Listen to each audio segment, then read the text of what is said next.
Louvado seja nosso Senhor Jesus Cristo, para sempre seja louvado. Seja bem-vindo. Nós vamos continuar a nossa reflexão sobre os temas que temos meditado nos últimos dias, sobre o conceito de participação teológica. Para entender a fé católica, nós recorremos então a esse conceito que abrange todos os aspectos da teologia e que está relacionado diretamente com a relação de Deus com as criaturas e o modo como Deus se manifesta, se comunica e age no mundo, que é por meio de suas criaturas, seus anjos e santos. E é assim que a Igreja Católica compreende toda a sua doutrina, toda a sua teologia, que muitas vezes é incompreendida pelas demais igrejas cristãs. Nós vamos hoje continuar nossa meditação. Nós vamos ver hoje sobre a realidade da participação na redenção de Cristo. A Sagrada Escritura fala que Jesus é o único mediador de salvação. Ninguém pode ir ao Pai senão por ele. Entretanto, Cristo, ele comunica aos seus discípulos, à sua igreja, seu corpo místico, a função de fazer também, por participação, atividades que contribuem para a salvação e a redenção de todos, de toda a humanidade. Nós vamos relembrar, então, que os discípulos, eles colaboraram com Jesus através do batismo. A palavra de Deus fala no Evangelho de São João, capítulo 4, fala que Jesus batizava mais do que os discípulos de João. Na verdade, não era Jesus quem batizava, mas os apóstolos, né, seus discípulos. Ou seja, Deus, ele não realiza o batismo diretamente, ele vai realizar o batismo por intermédio de suas criaturas, dos seus discípulos. Eu vou compartilhar a tela para vocês e vamos acompanhando então as reflexões a partir da Sagrada Escritura, para que vocês percebam que não é coisa da minha cabeça, mas é totalmente baseada a doutrina católica no que está na Sagrada Escritura, que é a palavra de Deus, revelada pelo próprio Deus, inspirada por Deus. Então, a participação na redenção de Cristo. Nós, como pessoas humanas, participamos na obra de redenção do Messias, do Cordeiro de Deus que tirou o pecado do mundo. Como eu disse, pela administração do batismo, os discípulos, a igreja, por mandato do próprio Jesus, realizaram o batismo, né? Ide a todo mundo e batizai-os em nome do Pai, do Filho e do Espírito Santo. Era um mandato de Deus que deu autoridade aos seus apóstolos para que batizassem em seu nome. Então é o próprio Deus que impede para que a igreja participe realizando essa obra. Depois nós vimos que também Cristo constituiu os seus apóstolos, 12 apóstolos, como esses missionários da divina misericórdia, dando a eles o poder de perdoar pecados. Quando Jesus, no final do capítulo 20 de João, ele sopra então sobre os discípulos, depois de ressuscitado, e diz: aqueles a quem perdoarem os pecados serão perdoados, aqueles que vocês não perdoarem serão retidos. Jesus está dando, por seu próprio poder, autoridade aos apóstolos para perdoarem pecados alheios, pecados de outras pessoas, coisa que só o próprio Deus poderia fazer, né? No livro do Levítico, capítulo 5, versículo de 5 a 6, vai falar sobre essa realidade da confissão do pecado, manifestar então por palavras o seu pecado, aquele que desobedeceu a palavra de Deus revelada na Escritura, os seus mandamentos. Diz assim: aquele que for culpado de uma dessas coisas, que seriam os mandamentos, confessará o pecado. Ou seja, a pessoa precisa manifestar por palavras, abertamente, para alguém, o pecado que teve cometido, né? Depois, essa pessoa apresentará ao Senhor, através do seu representante, no caso, né, em expiação pelo seu pecado cometido, uma fêmea do rebanho miúdo, uma ovelha ou uma cabra em sacrifício pelo pecado. É preciso ter uma atitude, então, de sacrificar algum animal, pedindo a Deus a misericórdia. E quem vai realizar essa mediação entre Deus, ofendido, e aquele que ofendeu o pecador é o sacerdote. O sacerdote fará por ele a expiação de seu pecado.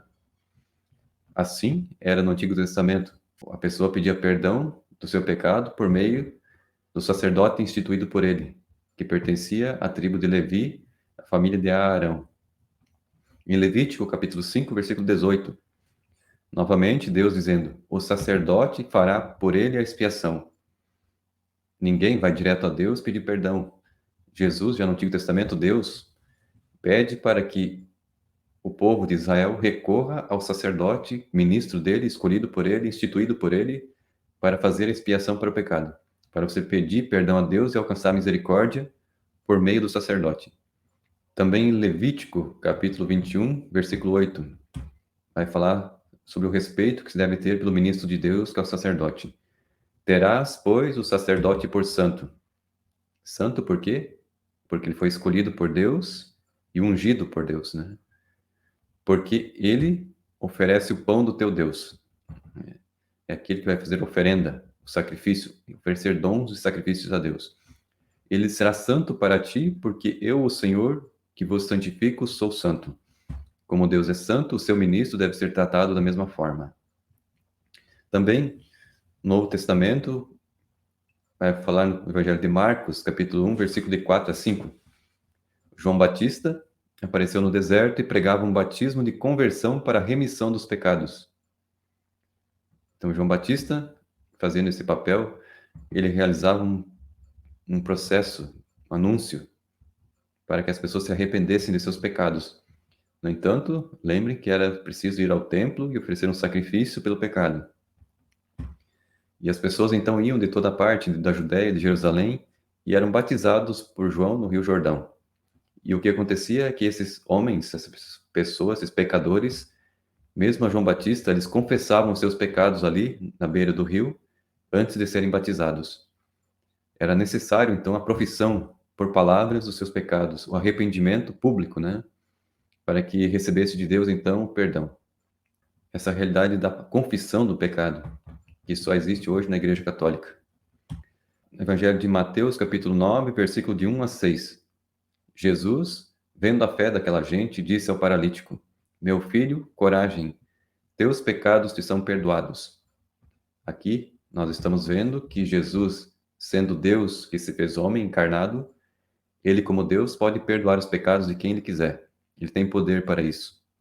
E aqui Jesus está perdoando os pecados de um paralítico. Só que perceba que Jesus, ele vai além, né?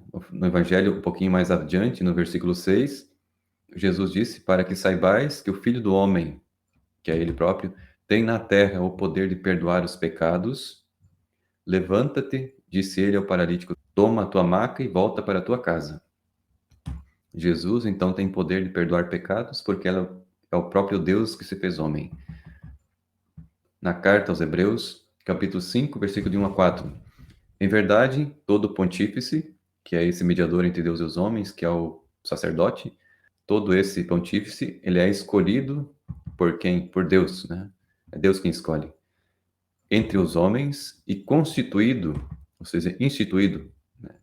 Revestido de autoridade, então, em favor dos homens, como um mediador nas coisas que dizem respeito a Deus. Esse é o sacerdote, aquele que media a relação entre Deus e os homens, entre o Deus Criador e a criatura. E o sacerdote, então, foi instituído para oferecer dons e sacrifícios pelos pecados. O sacerdote, então, ele sabe compadecer-se dos que estão na ignorância e no erro. Por quê? Porque também ele está cercado de fraquezas. Também os sacerdotes humanos, eles têm fraquezas, são pecadores, né? Por isso, nós não devemos de recorrer ao sacerdote só porque ele é um pecador, porque ele é humano. Por isso a própria palavra de Deus está dizendo que o sacerdote oferecia sacrifícios tanto por ele próprio como pelo povo, porque também ele pecava. Por isso, o sacerdote ele deve oferecer sacrifício tanto pelos próprios pecados quanto pelo pecado do povo. Com exceção de Jesus, todos os demais são humanos pecadores, filhos de Adão. Ninguém se apropria dessa honra, ou seja, o título de sacerdote. Ninguém se unge a si mesmo sacerdote, ou apóstolo, senão somente aquele a quem é chamado por Deus, como foi a Arão, né? No caso de Jesus, depois, vai instituir seus 12 apóstolos como sacerdotes, e esses podem, então, passar, ungir outros para sucedê-los no episcopado como bispos, né? Como sacerdotes. Ninguém se apropria, ninguém se autodenomina sacerdote ou qualquer outro título, né? Presente na Sagrada Escritura. No Evangelho de Lucas, capítulo 17, versículo 14. Jesus viu-os e disse-lhes, os leprosos estavam chegando, Jesus disse a eles, ide mostrai-vos ao sacerdote. Então Jesus, ele não despreza o Antigo Testamento, essa autoridade dos apóstolos. Jesus não despreza no Antigo Testamento a autoridade dos sacerdotes da religião judaica. Antes de mudar o testamento, Jesus considera ainda a importância desses sacerdotes, tanto que ele manda os leprosos irem ao sacerdote. E quando eles iam indo, eles ficaram curados, né? Obedeceram a palavra de Jesus, a palavra de Deus. No Evangelho de João, capítulo 20, versículo 21 a 23, Jesus, depois de ressuscitado, então ele aparece e diz aos discípulos, aos apóstolos, aos 11, a paz esteja convosco.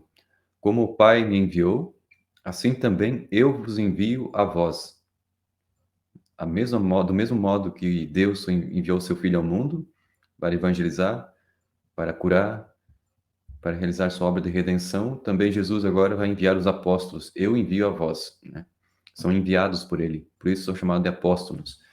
Depois dessas palavras, soprou sobre eles, dizendo-lhes, recebei o Espírito Santo, e agora vocês vão verem e ouvirem como Jesus, sendo Deus e tendo autoridade, ele dá poder aos apóstolos de perdoar pecados. Não existe esse negócio de confessar diretamente com Deus como se prega em tantas seitas hoje em dia. Aqueles a quem perdoardes os pecados, lhes serão perdoados. Ou seja, se você não confessar o seu pecado, não será perdoado, né? É aqueles a quem retiverdes, lhes serão retidos. Esse poder de ligar o perdão de Deus ao ser humano está nas mãos, então, dos apóstolos. Se eles não perdoarem, não serão perdoados os pecados. Na segunda carta do apóstolo Paulo aos Coríntios, capítulo 5, versículo 18 a 20. Tudo isso vem de Deus, que nos reconciliou consigo por Cristo. E agora o apóstolo Paulo vai dizer assim, que Cristo, então, nos confiou o ministério dessa reconciliação. Ou seja, tudo aquilo que Jesus realizou para a redenção da humanidade, para o perdão dos pecados, está confiada aos apóstolos, aos seus ministros, que têm a missão, então, de reconciliar as outras pessoas com Deus, através da misericórdia, do perdão, da confissão dos pecados. Porque é Deus que em Cristo reconciliava consigo o mundo, na pessoa de Jesus, não levando mais em conta os pecados dos homens, e pôs em nossos lábios, nos lábios dos apóstolos, aqueles que foram enviados, a mensagem da reconciliação. Portanto, desempenhamos o encargo de embaixadores, ou seja, representantes na pessoa de Cristo, em nome de Cristo, e a Deus mesmo que exorta por nosso intermédio. Desse modo, a palavra do apóstolo é a própria palavra de Deus, né, que é ouvida e obedecida. E em nome de Cristo, o apóstolo está dizendo, nós rogamos a você, a todos, reconciliai-vos com Deus. Né? Queiram se reconciliar com Deus. Confessem seus pecados e recebam então o perdão do pecado através do apóstolo, do sacerdote. Em Mateus 9, 1 a 8, que é aquele caso do paralítico que Jesus perdoou o pecado. Meu filho, coragem, teus pecados são perdoados. E no final, Jesus vai confirmar, a palavra de Deus vai confirmar que não é só Jesus quem perdoa os pecados diretamente, mas ele perdoa por intermédio de mais seres humanos, de outros seres humanos. No final do Evangelho, no versículo 8, a multidão, então, encheu-se de medo e glorificou a Deus. Por quê? Porque Deus deu tal poder aos homens, poder de perdoar os pecados. Jesus, então, perdoa pecado, cura paralítico. Esse pecado é dado aos homens, não é exclusivo de Jesus. Tanto que no Evangelho lá de João, capítulo 20, Jesus sopra sobre eles e diz, recebei o Espírito Santo, os pecados daqueles que vocês perdoarem serão perdoados. E aqueles que vocês não perdoarem serão retidos, não serão perdoados. E como essa realidade da confissão é algo presente na Sagrada Escritura, e a confissão não é diretamente com Deus, mas através de intermediários, de mediadores, a carta de Tiago, o apóstolo Tiago, no capítulo 5, versículo 16, vai dizer isso. O apóstolo está ordenando à comunidade, né? Confessai os vossos pecados uns aos outros. Ou seja, humano para humano, né? Não diretamente com Deus, mas por seus intermediários. Orai, então, uns pelos outros para serem perdoados, para serem curados. A oração do justo tem grande eficácia. Atos dos Apóstolos, capítulo 19, versículo 18. Vai falar sobre as pessoas que ouviram a pregação dos apóstolos, né, do apóstolo Paulo, e como consequência, muitos dos que haviam acreditado na pregação vinham confessar ou seja, declarar as suas obras publicamente diante do apóstolo. Confessavam seus pecados e eram batizados, né? Se tornavam cristãos. E, na primeira carta de João, no capítulo 1, versículo de 8 a 10, o apóstolo vai dizer sobre a importância de todos nós confessarmos nossos pecados e do modo correto, né? Ele vai dizer assim: se dizemos que não temos pecado, enganamos-nos a nós mesmos. Ou seja, todo ser humano é pecador. Todos nós, com exceção de Jesus e da Virgem Maria, todos nós temos pecados. E nós não podemos dizer que não temos pecado, porque nós seríamos mentirosos como o diabo é mentiroso. E a verdade não estaria em nós.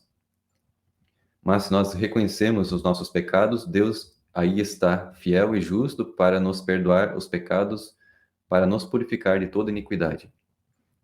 Se nós pensamos que não temos pecado, nós o declaramos Deus mentiroso. E a sua palavra não está em nós. Portanto, se você é pecador, eu sou pecador, nós temos que pedir perdão a Deus, confessar o nosso pecado para os seus ministros e receber dele a absolvição do nosso pecado. Esse foi o modo que Jesus instituiu, que Deus quis.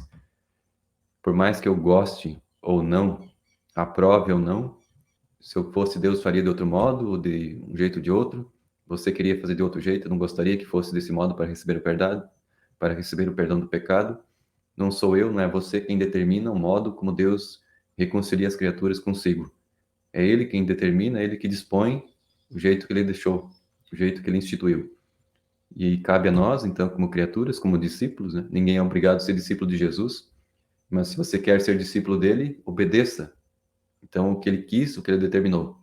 Ele determinou que o seu perdão viria pelo seu ministro, pela confissão do pecado e a absolvição recebida no confessionário. Se você não concorda, muitos talvez viram de outra religião e não precisa confessar, né? Aí você cria o seu próprio Deus, sua própria religião, sua própria doutrina. Mas a palavra de Deus é clara. A confissão deve ser com o seu ministro. Ide e perdoai os pecados, né? Foi enviado aos apóstolos. E outro modo de participação na redenção de Cristo, né? Nós vimos aí a participação através da confissão dos pecados, e Deus, então Jesus confere a participação aos apóstolos desse ministério do sacerdócio, né? Que está intimamente ligada com o perdão dos pecados. É nisso que se baseia a redenção de Cristo, o perdão dos pecados pelo derramamento do seu sangue.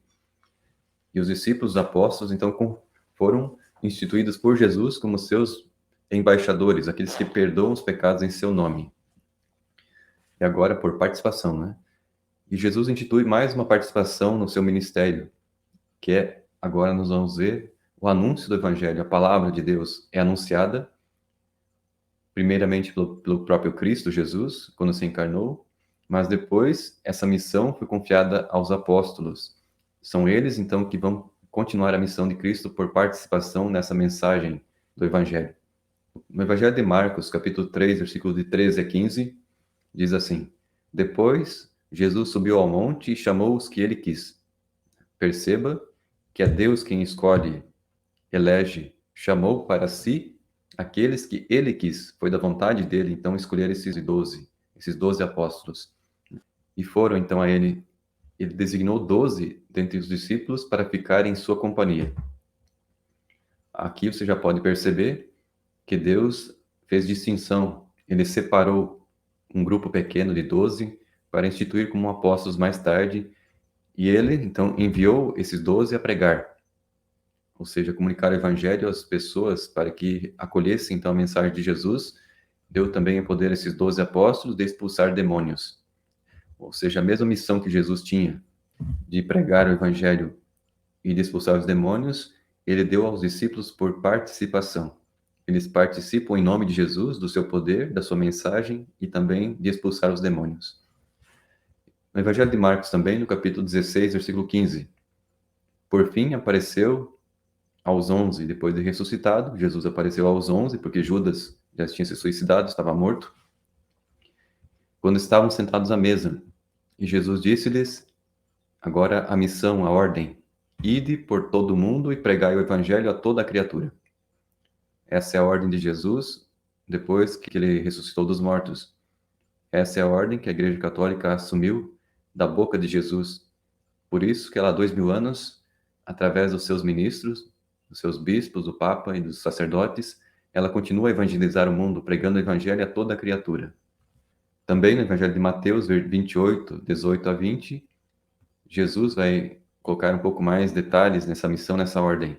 Jesus diz assim: toda autoridade me foi dada no céu e na terra. Toda autoridade. Jesus tem o universo nas mãos. Ele é Deus, ele criou o universo e ele possui toda a autoridade. E ele diz assim aos 11 apóstolos: e depois e ensinai todas as nações. Primeira ordem de Jesus, a missão dos apóstolos da Igreja Católica é ensinar todas as nações. Ou seja, a palavra de Cristo está na boca dos apóstolos dele.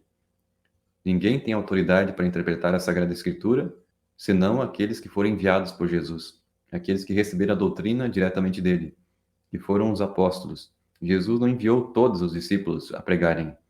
Ele enviou os 12 apóstolos, são aqueles que a Igreja Católica chama hoje o magistério da Igreja, aqueles que são os mestres, aqueles que ensinam. E aqui está Jesus ordenando o ensino. Ensinai. Essa é a missão da Igreja principal, levar a mensagem do Evangelho ao mundo inteiro, saber interpretar a Sagrada Escritura da forma correta, para que não exista contradições de doutrina, confusões, heresias, que levam a um monte de cismas e divisões entre os cristãos. A autoridade de ensinar está sobre os bispos da Igreja, que mantêm uma doutrina estável há 2000 anos. Não há contradição na doutrina católica desde o seu princípio até hoje. Ela só é mais compreendida, mais aprofundada, mas os dogmas da Igreja não são contraditórios. Eles se complementam e se enriquecem num conjunto, numa unidade. E essa missão da Igreja, nós devemos, então, obedecendo à ordem de Cristo, nos submeter ao ensino daqueles que têm autoridade para ensinar, que são os bispos da Igreja, que é o Papa. E Jesus manda mais: batizai-os em nome do Pai, do Filho e do Espírito Santo.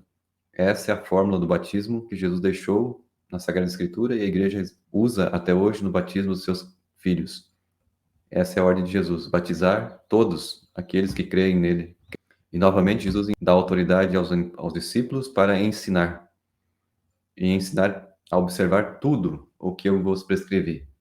Ou seja, não é uma parte. Os cristãos, os discípulos de Jesus, os católicos, não devem observar só o que interessa, só o que agrada, mas devem observar tudo, todos os mandamentos, tudo que a igreja orienta e ensina é para ser observado, ou seja, para ser obedecida, posta em prática. Por isso que exige a conversão diária de cada um de nós. Eis que estou convosco todos os dias até o fim do mundo. Promessa de Jesus. Ele foi aos céus, mas está vivo e presente e atua através do Espírito Santo na igreja. E está com a igreja desde o princípio, porque ele ordenou que desse modo fosse, e ele não contradiz a sua palavra, porque ele é Deus e não mente. Ele esteve com os apóstolos, esteve nos primeiros séculos com a igreja e continua até hoje, né, através dos seus ministros. E vai continuar até o fim do mundo. No Evangelho de Lucas, capítulo 10, versículo 16. Quem vos ouve, a mim ouve. Aqui, novamente, Jesus confirmando aqueles discípulos que ele escolheu, os apóstolos, eles são como que a própria presença real de Jesus no mundo. Jesus dá ao apóstolo essa autoridade, esse poder de ser um embaixador, como disse o apóstolo na carta aos Coríntios, somos embaixadores de Cristo. E aqui Jesus diretamente dizendo nesse Evangelho de Lucas que quem ouve o discípulo, o apóstolo, ouve a ele próprio, a mim ouve. Obedecer, ouvir o apóstolo é ouvir o próprio Jesus. E quem rejeita o apóstolo, quem rejeita o bispo e a sua doutrina da igreja, está rejeitando o próprio Jesus. A mim rejeita. Quem rejeita a igreja de Cristo, rejeita o próprio Cristo, porque está rejeitando o corpo de Cristo, que é a igreja. E rejeitando o corpo, está rejeitando a própria cabeça, que é o Cristo. E quem me rejeita, ou seja, quem rejeita Jesus, rejeita aquele que me enviou. Quem enviou o Filho foi o Pai. Quem rejeita Jesus, rejeita o Pai. Por isso que todas as religiões não são consideradas boas e verdadeiras. A única igreja verdadeira é aquela que liga com o Pai. E quem rejeita Jesus como Deus, rejeita o Pai. Portanto, nem todas as religiões são verdadeiras e boas. Só a igreja cristã, católica, é verdadeira e boa, porque ela não rejeita Jesus e não rejeita o Pai. No Evangelho de Lucas, capítulo 9, versículo 6. Partiram, então, os discípulos e percorriam as aldeias, pregando o evangelho e fazendo curas por toda parte. Esse versículo da Sagrada Escritura está confirmando essa participação das criaturas na obra do Criador. Jesus é quem tem poder. Jesus é quem pregou o evangelho. Jesus é quem curou pessoas. No entanto, que nós vemos os discípulos, homens, criaturas, agindo em nome de Cristo por participação, anunciando o seu evangelho e curando em nome de Jesus, né? Por participação. Na primeira carta a Tessalonicenses, capítulo 2, versículo 13. Por isso, diz o apóstolo Paulo, é que também nós, né, os apóstolos, não cessamos de dar graças a Deus, ou seja, de agradecer a Deus. Por quê? Porque a comunidade de Tessalonicenses recebeu a palavra de Deus que de nós ouviu, ou seja, da boca do apóstolo, e a acolheste, não como palavra de homens. Não está ensinando filosofia, não está ensinando ciências, geografia, história, matemática. Não. A comunidade está acolhendo a palavra do apóstolo como aquilo que realmente é, como palavra de Deus, né? É como uma sagrada escritura oral na boca do apóstolo. É a palavra de Deus na boca do apóstolo, assim como Jesus acabou de dizer acima, quem vos ouve, a mim ouve. Quem ouve o apóstolo Paulo está ouvindo a palavra de Deus, né, que o enviou, que age eficazmente em vós, os fiéis. Perceba que há uma divisão, uma distinção entre o clero e os fiéis, né? Aqueles que são ensinados e aquele que ensina. Quem ensina é o magistério da igreja. Quem ouve, aprende, são os fiéis. Há uma hierarquia, foi uma autoridade instituída pelo próprio Deus, pelo próprio Cristo. O Evangelho de Mateus, capítulo 24, versículo 14. Jesus disse: "Este evangelho do reino, que começou com ele, na sua boca, será pregado ao mundo inteiro, para servir de testemunho a todas as nações, e então chegará o fim." E esse evangelho é pregado, então, pelos discípulos, pelos apóstolos, né? Não foi o próprio Jesus quem pregou diretamente, pessoalmente, a todas as nações. Na carta aos Gálatas, capítulo 1, versículo 8, o apóstolo Paulo, então, vai dizer assim, que ainda que alguém, nós, um apóstolo, ou um anjo baixado do céu, vos anunciasse um evangelho diferente do que vos temos anunciado, ou seja, aquilo que receberam da boca dos apóstolos lá na pregação, que essa pessoa que queira pregar um evangelho diferente, doutrinas diferentes, dogmas diferentes daquilo que foi ensinado por Jesus aos apóstolos e passado de geração em geração pelos bispos, essa pessoa que vem com um evangelho diferente seja tratado como anátema, ou seja, como um maldito, um amaldiçoado, alguém excomungado da comunhão, da presença da igreja, da comunhão com Deus. Portanto, quem vier com um evangelho diferente, com doutrina diferente daquela ensinada pela Igreja Católica, seja anátema, seja rejeitado, excluído. Nem recebam em sua casa, né? O apóstolo vai dizer assim, se vier alguém com doutrinas novas, estranhas, não acolho nem o recebo em sua casa. Na primeira carta a Coríntios, capítulo 1, versículo 17, Cristo não me enviou para batizar. O apóstolo Paulo, né? Ele foi enviado por Deus, escolhido. Mas Jesus enviou ele para pregar o evangelho. Essa é a missão principal dele. É claro que ele batizou também, né? E isso sem recorrer à habilidade da oratória humana, ou seja, das técnicas de oratória, né, para enganar, para convencer. O apóstolo estava apoiado somente na virtude da cruz de Cristo, né, no poder da cruz de Cristo. A própria atuação do Espírito Santo através da sua missão do seu apostolado. É a cruz de Cristo quem age nos corações, é a graça de Deus quem atua, convertendo então os fiéis à mensagem do Evangelho. Essa parte que nós vimos agora, nós vimos como Deus, como Jesus, comunica então a participação na sua missão de evangelizar, de curar aos seus discípulos, à sua igreja. É a missão de participação na palavra, na cura, né? Nas várias dimensões. Jesus envia ao mundo então para batizar, para perdoar pecados através dos seus sacerdotes, dos seus ministros, que atuam por participação como embaixadores de Cristo. Por isso devem ser obedecidos e respeitados como a presença real, como se fosse o próprio Cristo em pessoa, ensinando, curando, governando, pastoreando as suas ovelhas, os seus discípulos. Essa é a missão da Igreja Católica por participação na autoridade de Cristo. Quem rejeita a Igreja, rejeita Cristo. Mais uma realidade, então, da participação é a realidade do sofrimento da cruz. A cruz é a característica de muitos sofrimentos na vida das pessoas, tanto física como espiritual, emocional. O próprio Jesus disse aos apóstolos: quem quiser me seguir, renuncie a si mesmo, tome a sua cruz de cada dia e siga-me.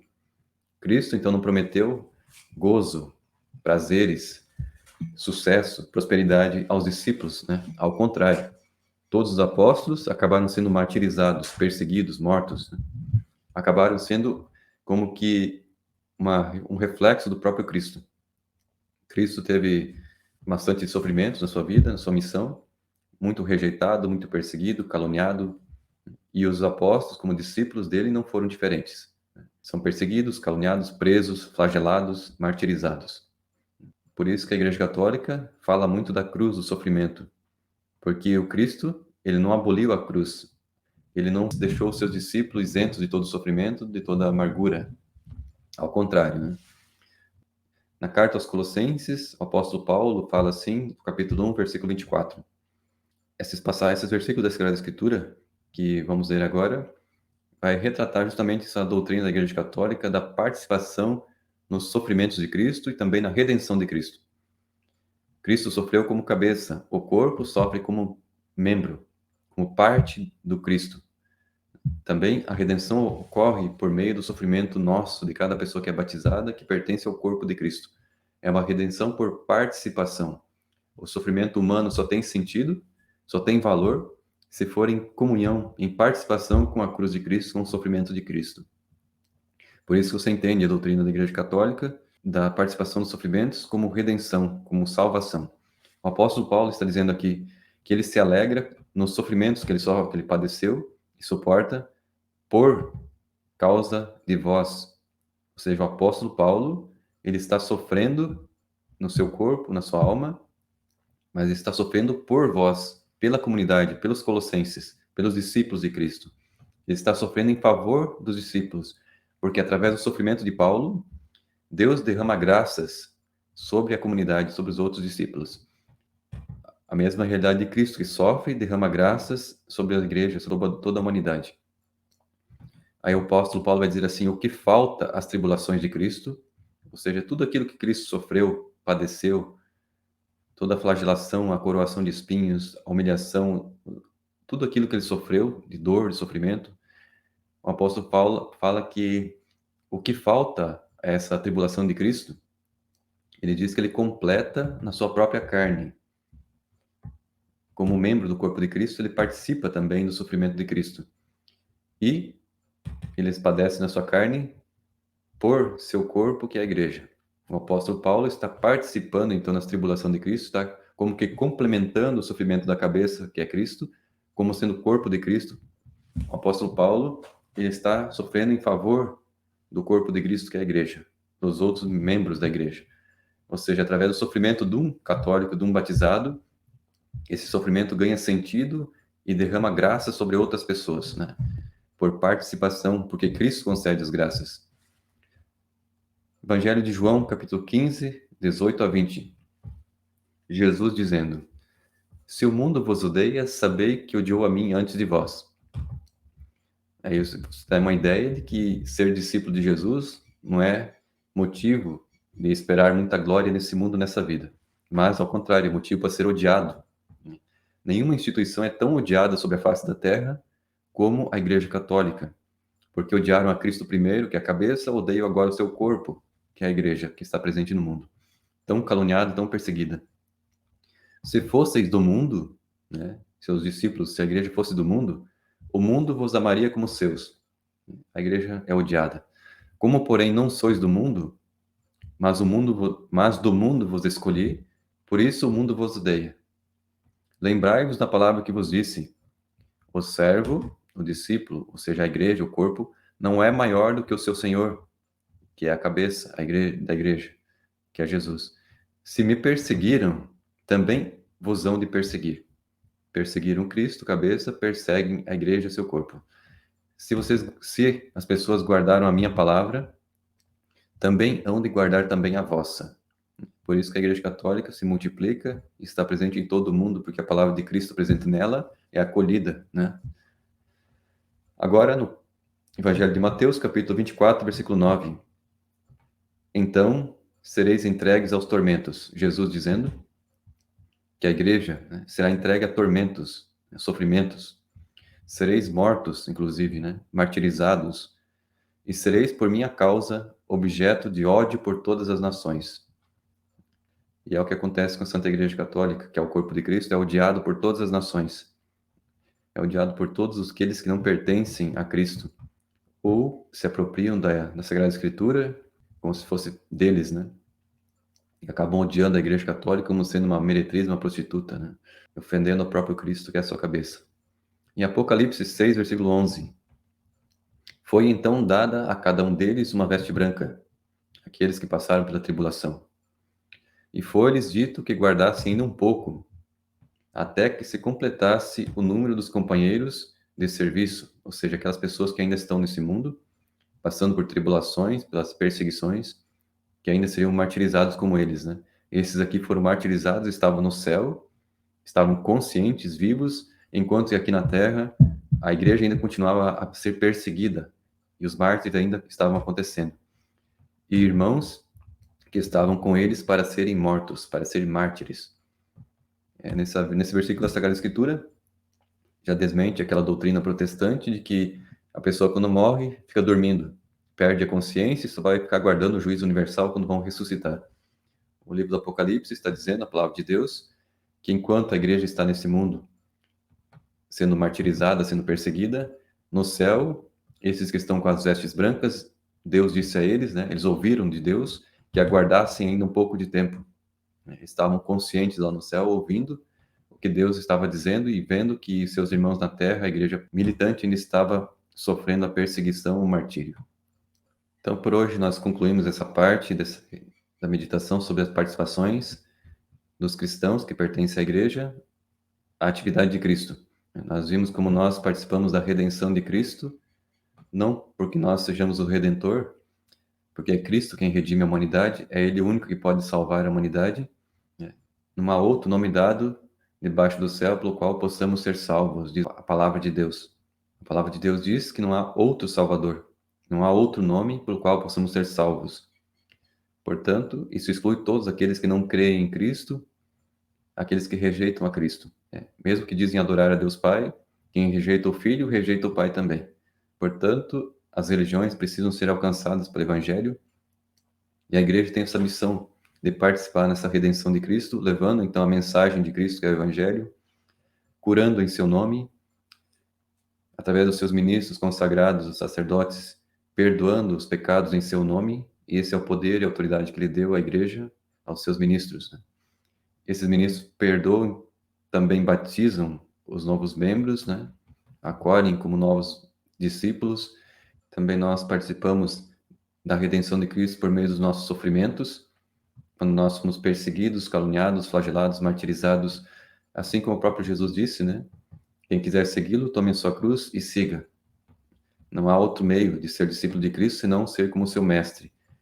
O discípulo é a característica daquele que está sob a tutela de um mestre. E o discípulo vai procurar imitar o seu mestre, ser igual ao seu mestre. O mestre é o seu modelo. O mestre é aquele que passa a sabedoria, os conhecimentos da vida e ensina o discípulo a ser como ele. Por isso nós, quando nós nos declaramos discípulos de Cristo, nós estamos nos colocando sob sua tutela e estamos assumindo o encargo de sermos como ele. E nós sabemos como foi a vida dele. Muito sofrimento, muita cruz. E nós participamos então da redenção dele, como diz o apóstolo Paulo, né? Eu carrego em meu corpo as marcas de Cristo. Portanto, essa realidade da cruz, do sofrimento, é algo que está presente no cristão, na Igreja Católica também, que sempre teve muito viva essa realidade da mensagem da Santa Cruz, que é o sofrimento da vida. Em Cristo, nós participamos desse mistério da redenção que vem através do sacrifício diário da cruz. A própria missa é um sacrifício. Jesus deixou, então, na Santa Ceia, o mistério do seu corpo e sangue, sua alma e divindade consagrados no altar por meio da atuação do sacerdote, que em seu nome consagra as espécies do pão e do vinho, atualizando, então, aquela realidade do sacrifício de Jesus no Calvário. E quem participa do mistério sacerdotal de Cristo em seu nome também prega, ensina aquilo que Jesus ensinou e pregou. Por isso a fidelidade ao magistério da Igreja Católica, e ela que ensina, e nós, como seus discípulos, devemos estar submissos e ouvir a doutrina. Nós não somos legisladores, nós não criamos doutrinas, nós obedecemos aquela doutrina que é revelada por Deus e é ensinada por aqueles que têm autoridade para isso, que é o magistério da Igreja Católica, que está fundamentada sobre a doutrina dos apóstolos, que está retratada unicamente na Igreja Católica, que possui a realidade historicamente comprovada sobre os apóstolos, que são os bispos da Igreja Católica, que há 2000 anos estão sobre a terra evangelizando, relevando a mensagem do Evangelho a todas as criaturas. Então, semana que vem, pretendo concluir então a meditação dessa parte da participação e nessas várias dimensões em que os discípulos da igreja participam da realidade de Cristo. Semana que vem nós vamos ver então mais algumas participações do ser humano na cura e nos milagres que Jesus realizou e curou. Nós, como igreja, participamos também como discípulos, como membros do corpo dele, vamos participar também do seu juízo. Jesus é juiz dos vivos e dos mortos. Também nós iremos participar nesse julgamento. Vamos ver também sobre a participação na glória de Deus. Deus é quem possui a glória e nós vamos participar dessa glória. E também, depois vamos fazer um resumo, um apanhado geral de tudo isso. E mais tarde, se Deus o permitir, nós queremos então responder algumas indagações, algumas acusações das pessoas que pertencem a outras igrejas, que não têm a doutrina católica, que não compreendem a doutrina católica, porque não obedecem então ao magistério deixado por Jesus, que é dos apóstolos, né? Então, que Deus abençoe, tenha uma ótima semana e continuamos a última mensagem semana que vem, depois nós mudamos então o nosso sistema de apresentação. Louvado seja nosso Senhor Jesus Cristo, para sempre seja louvado. Amém. Fique com Deus, ótima semana.